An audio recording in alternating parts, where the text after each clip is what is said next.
And now turn it over to Jacob Payne, our principal planner on the project. Thanks, Shauna. So again, I'm Jacob Payne. I'm a principal planner with the City of Tempe's Community Development Department, and I'm here to talk to you today about our character area plan process that we've been working on for the Diablo Double Butte character area. So we'll start out today by going over briefly what a character area is and what the process for creating one and its purpose. Then we'll talk a little bit about this area in specific, get into some demographic information. And then we've got a look at our current survey, which is open, and we'll have a little brief recap of some of the input that we've heard from the community members so far. And then after that, we'll move into our project timeline, and then we'll open it up for any questions and discussion. So the character area process, the city of Tempe is divided into 8 character areas. So on this map, you can see this one that's hatched in gray. That's number 2, also known as the Diablo Double Butte, which is the one we're working on right now. It'll be the last new character area to be completed. And once we do that, we'll be periodically revisiting the existing plans to update them and keep them relevant to what the community envisions for their particular part of the city. So this is a view of the context of the Diablo Double Butte character area. So generally, it's everything east of the 143 and 48th Street, all the way down to the Arizona Grand Hotel in Phoenix, and then up along the freeways over to Priest. And then it kind of juts out there to capture that square mile that's known as the Tempe Maker District, and then generally following the alignment of Priest Drive all the way up north to the Salt River. So character areas, this comes from our General Plan 2050. It's a definition for the character areas, and essentially what they are areas that are common in design, land use, and characteristics that makes them distinct from neighboring areas. So some of these characteristics that can be similar is the age of housing, the styles of architecture and pattern of development, the materials and street patterns, as well as things like landscaping, lot size, and then also those physical barriers like the freeway and the river also help to guide those boundaries that we've created. So what character area plans are, they're high level and vision documents, and they're at a policy level. So nothing that goes into a character area is regulatory. And what they'll contain is a little bit of background on that part of Tempe and some history as well. We also do a visual survey and identify key features and architecture styles, as well as plant landscape palettes that are historic to the area. And then a big portion of character area plans fall under the design and planning principles. So we'll get into that in a little more detail, but that's essentially where we get specific guidelines on how to make new development more cohesive and also to guide infrastructure and other decisions that the city makes. So these plans are consistent with other city goals and objectives, and they're based on consultation and collaboration with the community members. So what the purpose of these plans are, it's a plan for the community, which is why it's driven with the collaboration of you, the community members. And it gives some ownership over the content because you have input and say as to what it is that goes in there. And what we use them for is a reference to point developers to when they're planning new projects. So city staff will use these documents to make suggestions and recommendations on how new development or improvements can be better fit to certain areas in the city, depending on where they are. It also provides us input for other city plans that might come along later, and they're used to help further the city's goals and guide our investment decision making. So again, it's a scope of a high level vision through policy plans. It's not regulatory. It goes over the vision, essentially as what the community wants the area to look and feel like in the future.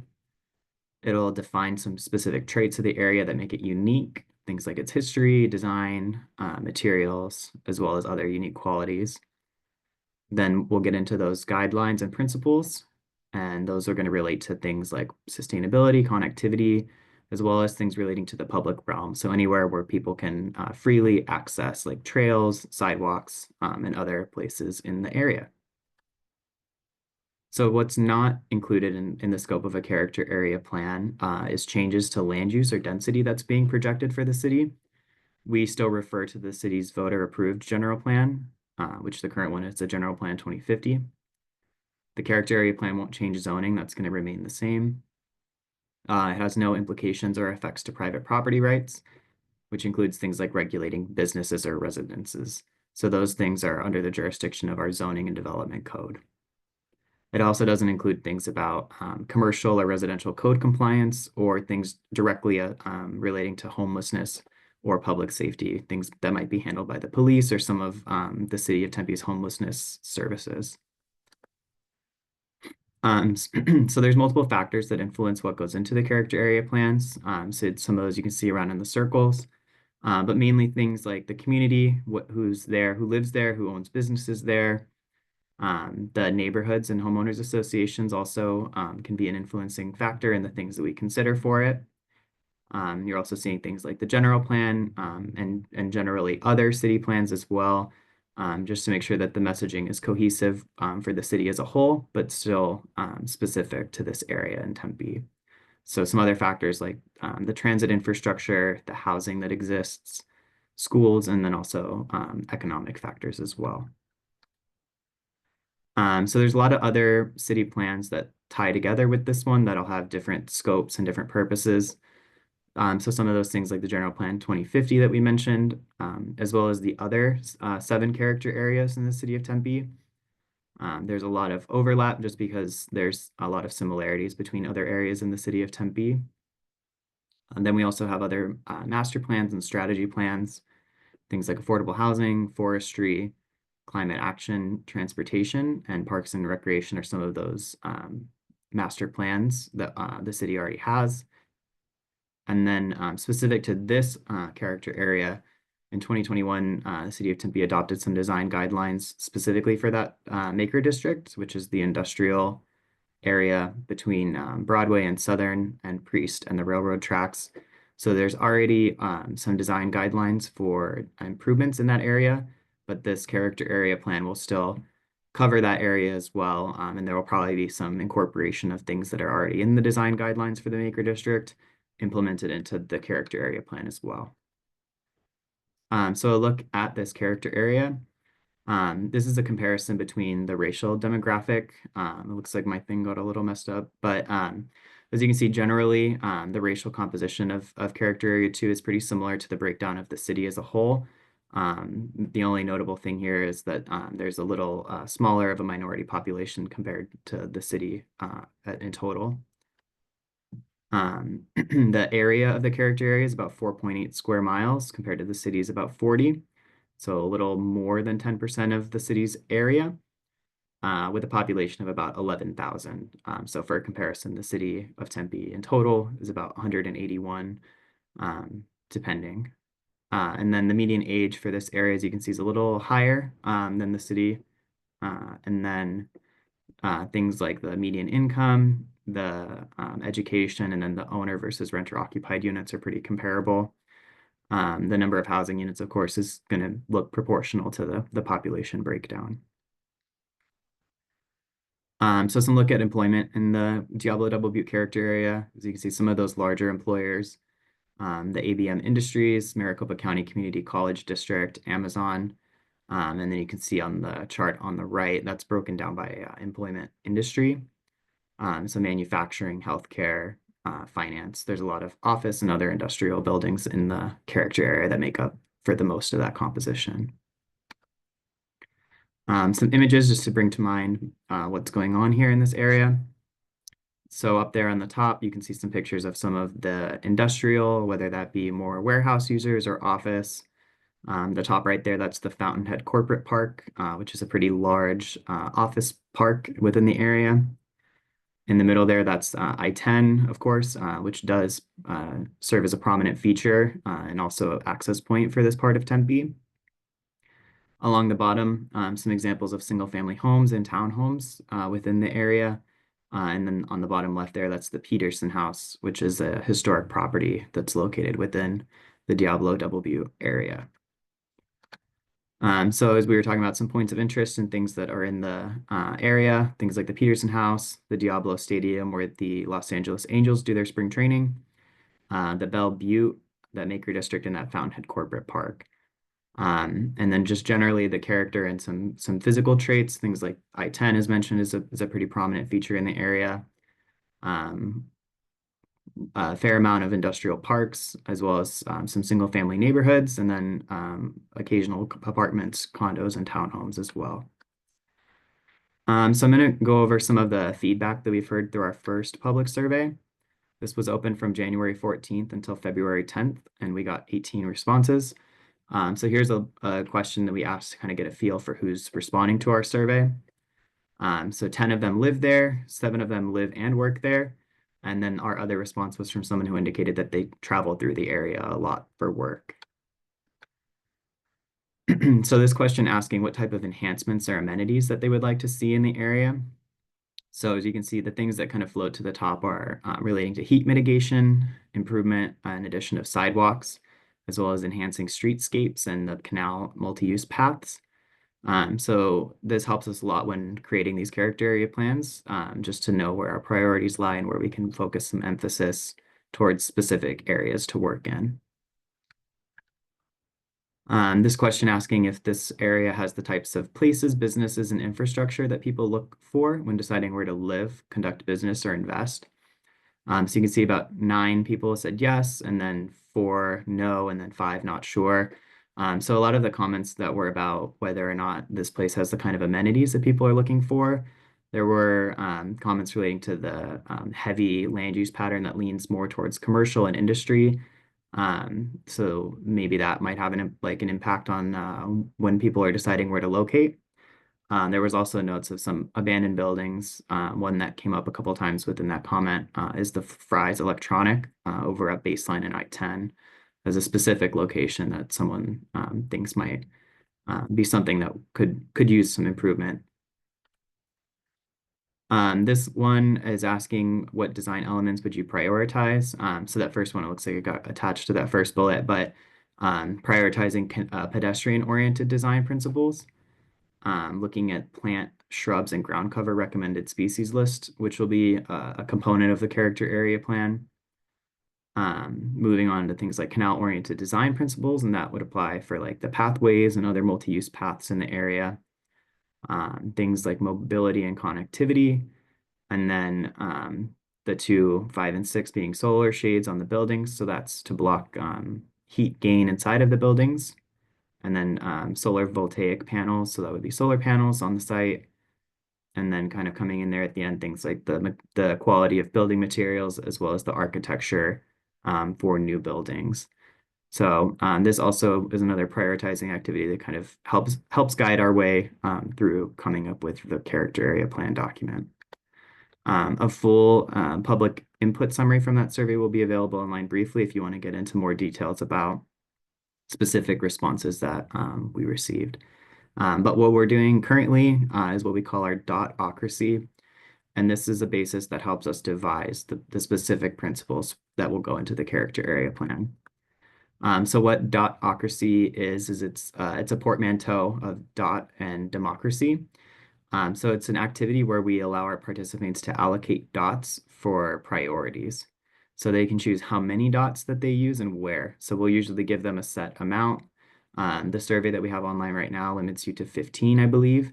But the person taking the survey can decide if they want to put 7 dots for one thing if it's very important, or spread them out if they feel that there's multiple important aspects.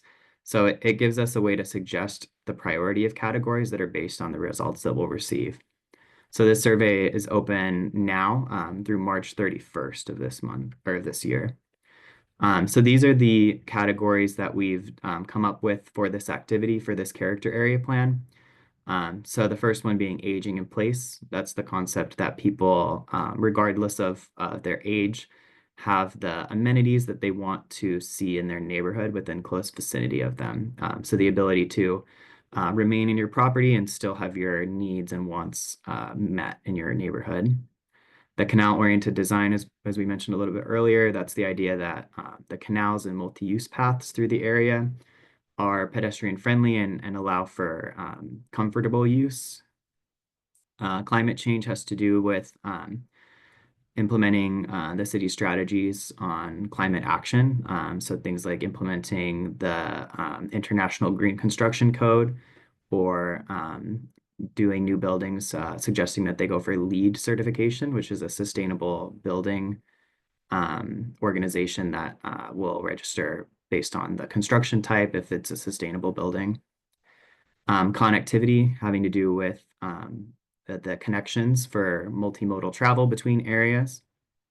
Extreme heat management, that one was one that we saw earlier on a high priority. That's looking for ways to both mitigate and also manage extreme heat events that are going to happen in the future. So that could be things like resource centers and also just helping with the built environment to make more systems that provide shade or other things of that nature. Historic preservation, of course, locating historic eligible properties or properties that may be becoming historic soon and looking to preserve those locations. Housing, relating to having multiple types of housing and different affordability ranges. Landscaping, having to do with creating that landscape palette that will be included in the ultimate version of the plan to create more character through that aspect of the built environment. Mobility having to do with access to multiple transit options and making mobility easier. So whether that be walking, biking, taking transit, or other modes of transportation would fall under that category. Open space, revolving around the parks and other public open spaces in the area, looking for ways to enhance, preserve, and improve upon those. Passive natural systems is a relatively new idea. It's a lot to do with creating buildings and spaces that are self-sufficient and that maybe harvest rainwater or do other aspects of their construction that make them a little bit more passive as far as maintenance goes. Public health and safety was also something that came up quite a bit in our survey responses. So there's multiple facets of this, but it could be improving through environmental design, the safety of public spaces, as well as improving safety of sidewalks along public streets. There's a lot of directions that public health and safety impact community members.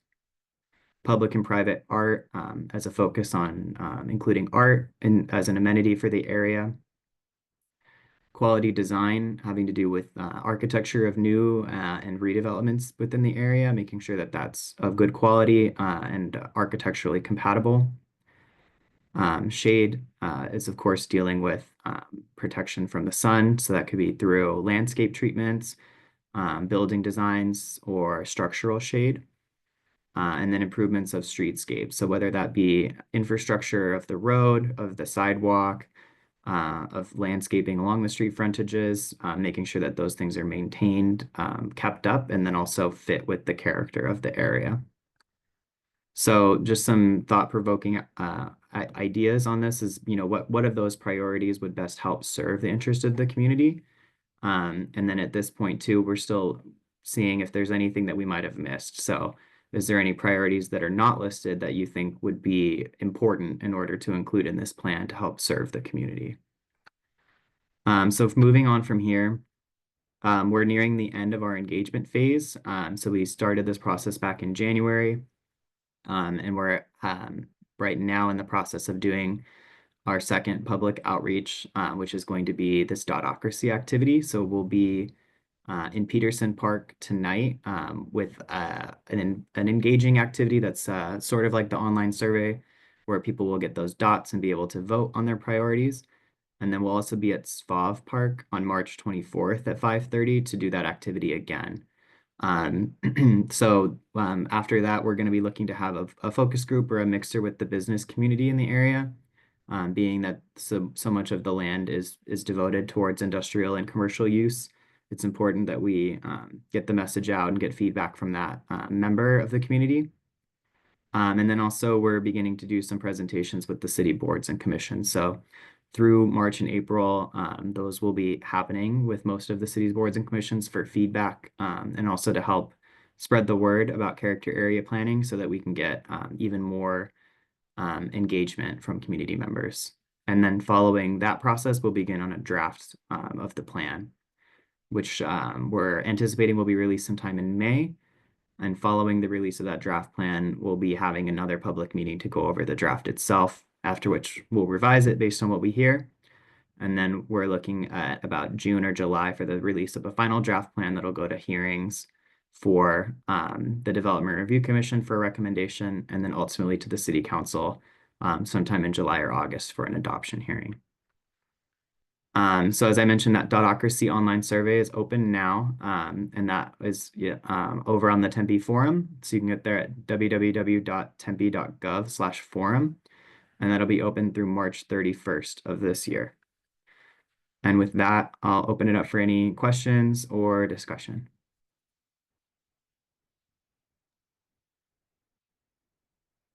Okay, thank you, Jacob. We don't have any questions.